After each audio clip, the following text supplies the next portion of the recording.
Hello everybody and welcome back to another video. Today I'm watching Why Age? Should We End Aging Forever? By Gesagt. I watched CGP Gray's video, Why Die? I guess this is like a second part, kind of, somewhat. I think they collaborated. So let's see what Gesagt has to say on this matter. If you had to choose right now, how long would you want to live? 80 years? 90? 120? Longer? And do you think you'll change your mind once you reach that age? 50,000 years ago, most humans died very young. As we learned how to use the resources around us to treat ourselves, this got better and better. Today, humans are living longer and healthier lives than ever before. But this has an unforeseen consequence. We spend an ever-increasing part of our lives being sick and in need of care. Exactly. Most of us will die in a... This also has some problems when it comes to like the economy and shit, because you know, the government obviously has to support these people. They have to pay their pension. And since people live longer, they have to pay more. So a good portion of the resources has to go to old people. But this is not a video about that. This is something else. So let's continue. A hospital bed, which is depressing enough by itself, but we also have to witness the same happening to our loved ones. Except, maybe, we can stop this forever. The most effective way to treat a disease is to prevent it. It saves many more lives if you stop 1 million people from smoking than coming up with better chemotherapies. Good luck preventing death. So why not put a halt to the cause of all disease, the process of aging? In a nutshell, aging is caused by physics and not biology. Think of cars. Parts wear down from rubbing and grinding. Metal rusts, filters get plugged. They have to be replaced eventually. Our bodies are worn down by trillions of tiny physical processes. And replace it completely. Oxygen, radiation from the sun, our metabolism. Our bodies have many mechanisms to repair this damage, but over time they become less effective. So our bones and muscles weaken, our skin wrinkles, our immune system gets weaker. We lose our memory and our senses diminish. There's no such thing as dying of old age. We all die because one of our important parts breaks. The older we get, the more damaged and fragile we become until one or multiple diseases take over and kill us. Unnoticed by most of us, longevity research has made some unprecedented advances in the last few years. For the first time, we're starting to understand the mechanisms behind aging and how to manipulate. Something I should also probably point out, this video is 7 years old, so if they made this video today, there would probably be even more research that's already been put into living longer. Them. Aging is neither mystical nor inevitable, and we might be able to stop or delay it during your lifetime. We'll discuss the science behind it and how scientists are trying to stop it in another video.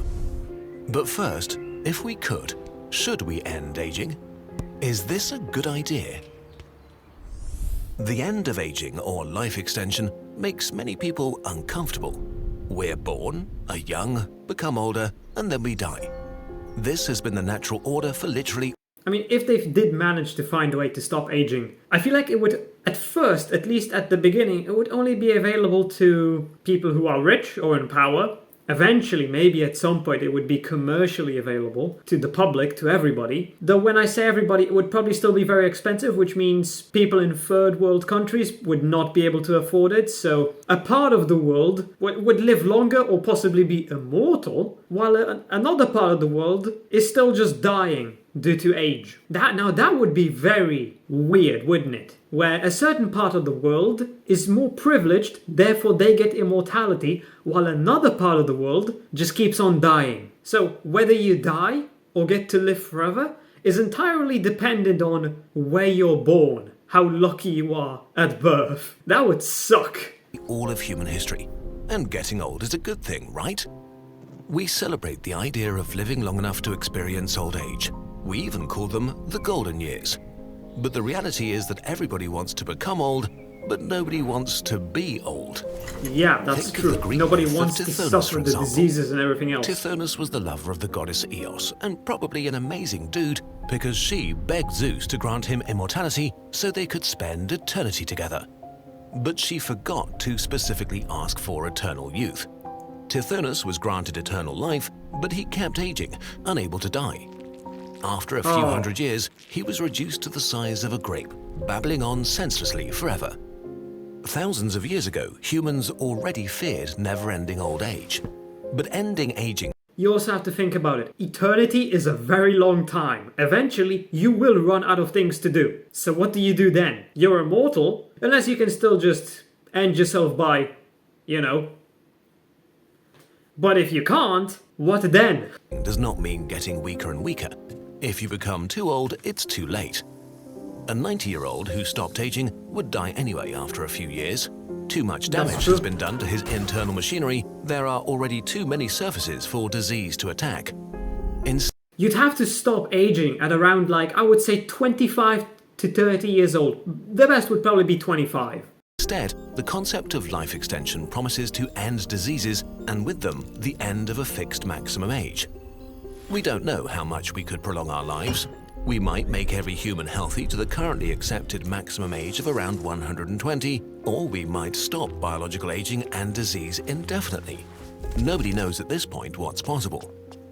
Okay, but even if we could achieve that, should we?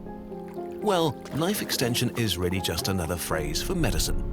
All the doctors are doing is trying to prolong life and minimize suffering. The vast majority of healthcare resources are spent on the consequences of aging. Nearly half of your lifetime healthcare costs will be spent during your senior years and another third during middle age. We are actually already trying to prolong life with our current medicine, we're just doing it very inefficiently. Trying to stop aging from happening is not less natural than transplanting a heart, treating cancer with chemotherapy, using antibiotics or vaccines. Nothing humans do nowadays is purely natural anymore, and we enjoy the highest standard of living ever as a consequence of that. What we're doing right now is waiting until it's too late and the machine is failing. And then we use the vast majority of our resources trying to fix it as well as we can, while it breaks down even further. But life extension still feels hubristic. Most people assume that they will want to die once they reach a certain age, and this might still be true. The idea of avoiding death entirely is off-putting for many. The end of biological aging would not mean I wouldn't say the idea of not dying is off-putting. I would just say it sounds boring. To me, the idea of living indefinitely is just boredom. I'd probably die of boredom. I mean, if I live indefinitely, I'm gonna have to work indefinitely. I don't want to go to work. I want to work 40 years and there you go, that's it. I don't want to work forever. That sounds horrible. You really have to think about it. If you're no longer aging, you're not gonna retire from work, ever. You're gonna have to keep working all the time. I mean, I can see the benefits of living forever, but not for me. The end of death in any way. It's more like a summer evening when you were a kid and your mum called you inside. You just wanted to keep playing, have a little more fun during sunset before you went to sleep. It's not about playing outside forever, just a little longer until we feel tired.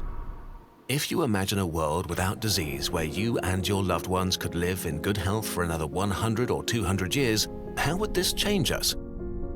What would that even look like? Let's say we completely stop aging and the only way to die is either by some sort of really strong diseases that we don't have medication for yet, or just, you know, offing yourself. I feel like that would be a terrible world because, like they said, you don't want to live forever, you just want to live till you're tired. And what do you do when you're tired? Well, you're gonna have to off yourself to end it. I'd rather die from natural causes than having to do it myself. Let's say the only way to die really is just offing yourself or disease. Suicide would become almost natural and normal because everybody would do it when they feel tired and they've had enough. Now, I just can't get behind this concept. Would we take better care of our planet if we knew we would be around longer?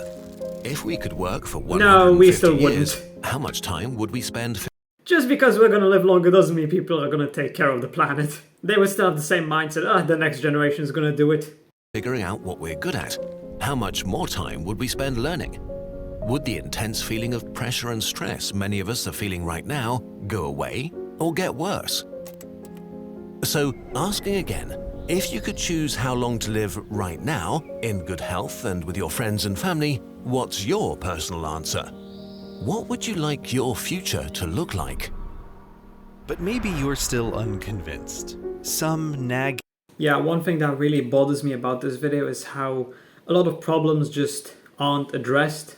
A lot of problems that would come with immortality or living longer. I mean, I'm not going to get into that because this video is already way too long for the duration of the video that I'm actually watching. But one of the main things would be overpopulation. Hell, governments might stop people from having kids because there's just too many people. Because if people keep being born, but nobody's dying, the population is just going to keep increasing. More people is going to require more resources, like food, the basic thing we need to live. So at some point, the governments would have to do something about that. It's possible that they might even not allow people to reproduce anymore. I mean, the Chinese introduced the one-child policy, but if people are immortal and they don't die, you're going to have to enforce a zero-child policy eventually, unless enough people just keep offing themselves, but I doubt it would be enough people. So I personally I don't know, I don't like this video that much. It talks about like the good things that could come with immortality, but all the bad stuff, it's just not covered, not even touched upon.